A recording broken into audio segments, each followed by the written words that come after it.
Hey, what's up guys, BearGem here, and I'm back for yet again another video. It's been a while, 6 months roughly, and I'm back, but for a very good reason. We're going to be talking about Avengers Endgame, which in my opinion is probably the best MCU movie to date. It's just such a satisfying ending to the Infinity Saga, and you know, you've been attached to this franchise now for 11 years, and Endgame finishes it off so perfectly, and it has a great conclusion to the 6 original Avengers. So yeah, there might be a few spoilers throughout this review, so if you haven't seen the film, I wouldn't watch this until after. But yeah, so there might be a few spoilers, but it's gonna be pretty good and rounded review. So let's start off with just talking about plot, kind of.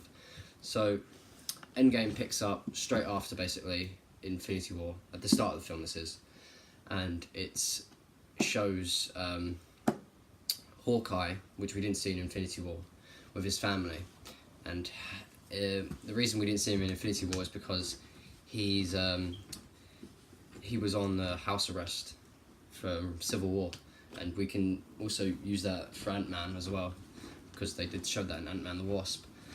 So yeah, showed that, and then Hawkeye's family gets dusted. So that's the reason he becomes Ronin in this film, because he's trying to avenge his family, I suppose.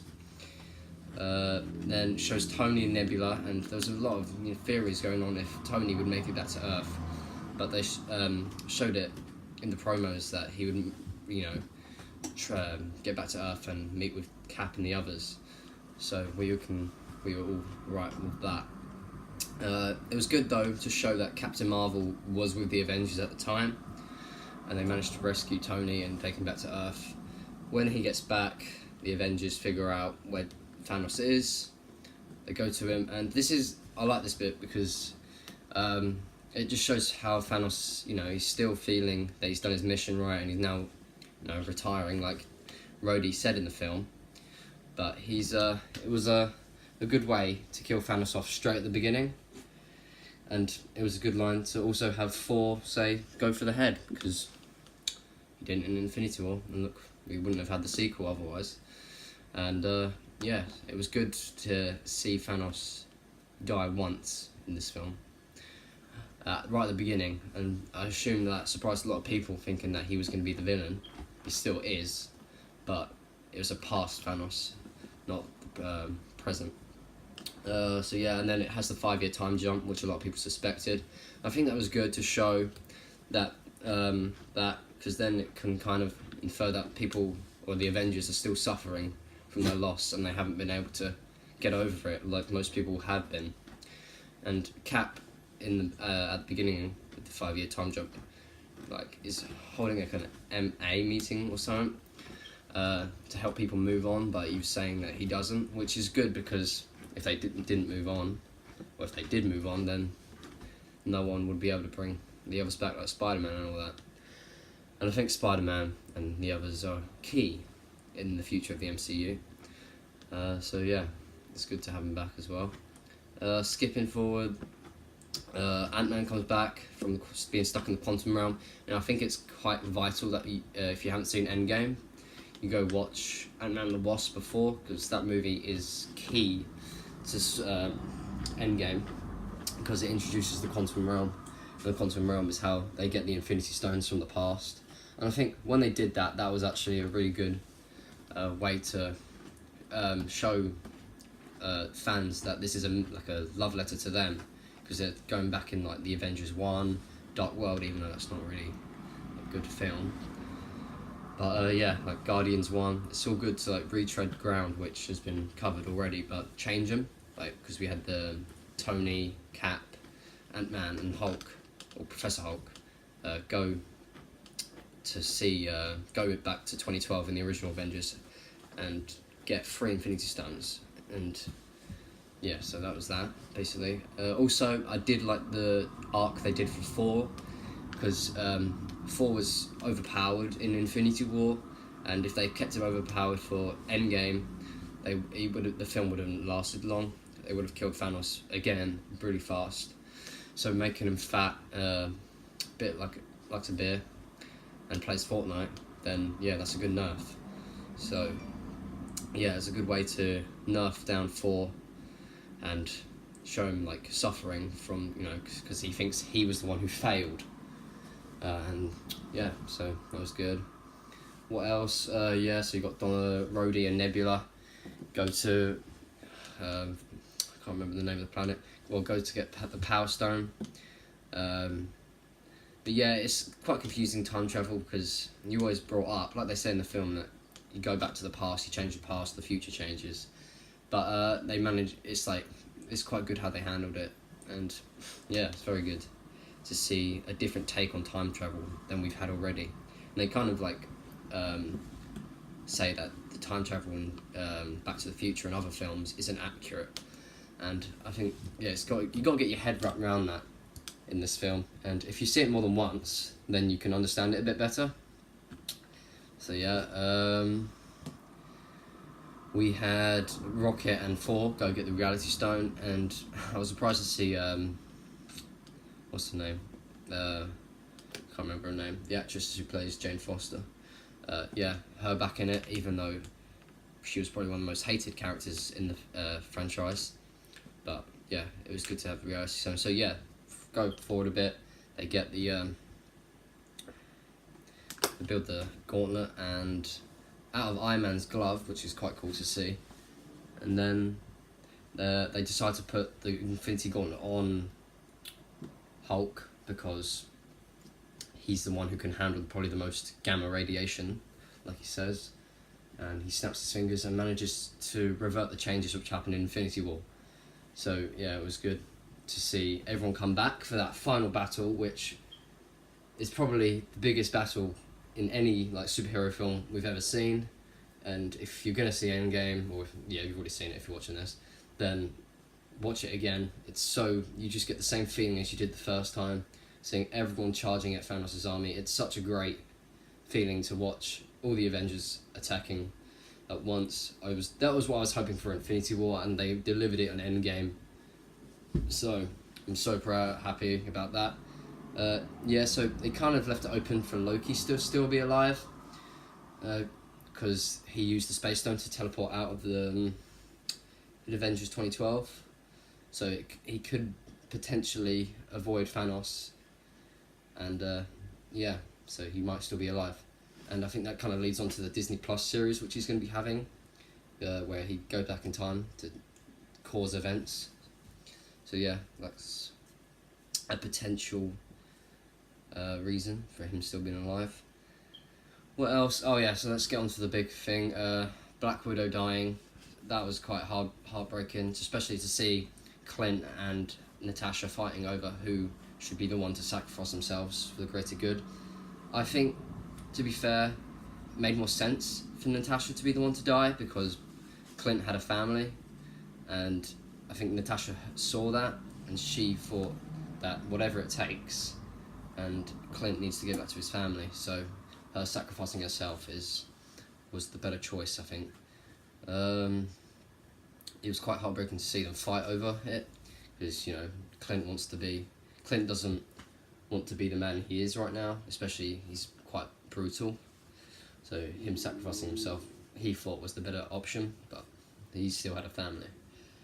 And then fast going all the way to Iron Man, that is heartbreaking, especially the way they killed him.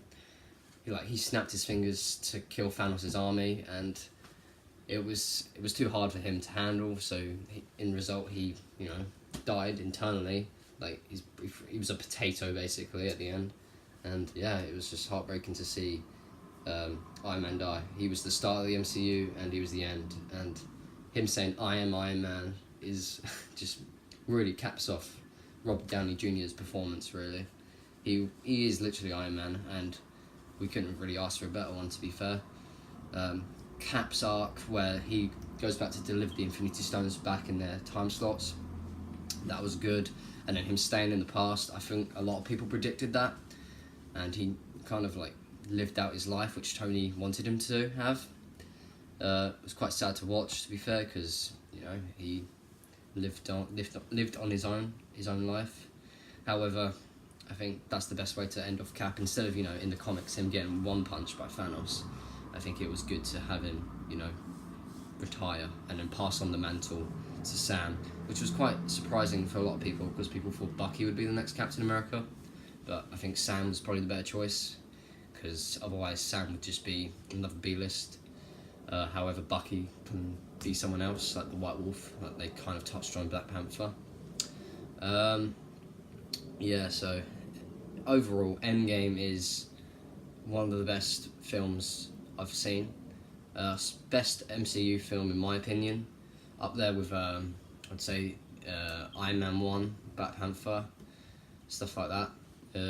Yeah, it's a satisfying ending to the MCU. However, we will get Far From Home in July, but this is kind of the end of the Infinity Saga, as Kevin Feige has said. So yeah, the end of the original 6, because so if we could run through it, Iron Man's dead, Cap's retired, Thor's gone off with the Guardians of the Galaxy, then we've got Hulk, I think he's going to be taking a break because of his arm. It got like damaged when he snapped his fingers. Black Widow's obviously dead, and Clint, he's probably going to go retire, hopefully this time, and to teach his daughter how to become Hawkeye, which is going to be a Disney Plus series. So yeah, the original 6 Avengers is kind of over now, but we probably could see them pop up in the later films, mostly Hulk and Thor, I would say. But yeah, that's the end of the original 6, and it was a very great ending for them. Anything else I missed? I don't think so. I would rate this a 10 out of 10 in my opinion. I don't do much reviewing, but I didn't have any problems with it. There might be a few like time travel problems, like plot holes, but that's the problem with time travel. You can't really never flatten out everything, and they did it really well. The script writers and directors, Joe and Anthony. But yeah, they did it very well, and that's why I'm giving it a 10. And oh yeah, one final thing. When they're at the funeral, if you notice at the back, that kid, he's from Iron Man 3, I can't remember his name, but yeah, he was the kid that Tony hanged out with for a bit in Iron Man 3, and he most likely will become Iron Lad and lead the new Avengers maybe in the future, along with Spider-Man, maybe Cassie, because Cassie's now age appropriate for an Ant-Man's daughter. I know Ant-Man will still probably be in the MCU. They'll probably do a 3rd film for Ant-Man and Hope Van Dyne. They'll probably maybe, I don't know, I don't want them to kill off Ant-Man. It's hard really to kind of predict, but yeah, we'll see. That's the future really, New Avengers and Secret Invasion. But yeah, that's going to be it. I know I kind of dragged on about the plot a bit, but that's basically the best way to review this film. Just break down the plot and how they did it so solidly with the time travel elements and all that. And it was really emotional and heart-punching film to end off the 22 films. So yeah, thanks for watching, guys. I know it was quite long, but I reckon that if you're going to see it again, do, because you'll pick up a lot more stuff. That's what happened when I picked up the second one. Watched it the second time, sorry. So yeah, go see it a second time, third, whatever. I might see it one more time, depending on timings. But yeah, that's going to be it. Thank you lot for watching, and sorry for the lack of uploads. I know it's been 6 months, but I've been streaming mostly a few times a week recently. So if you guys want to see me more often, I'll leave a link down in the description below to my Twitch. Twitch.tv/bearjam__2001. I use Twitter quite a lot, so if you want to get a hold of me, Twitter, bearjam_2001. And yeah, that's it really. Thank you a lot for watching. I'll try and upload more. If you guys have any video suggestions, leave them in the comments below. And yeah, thanks for watching, and I hope you lot enjoyed Endgame as much as I did. And I'll see you in the next one.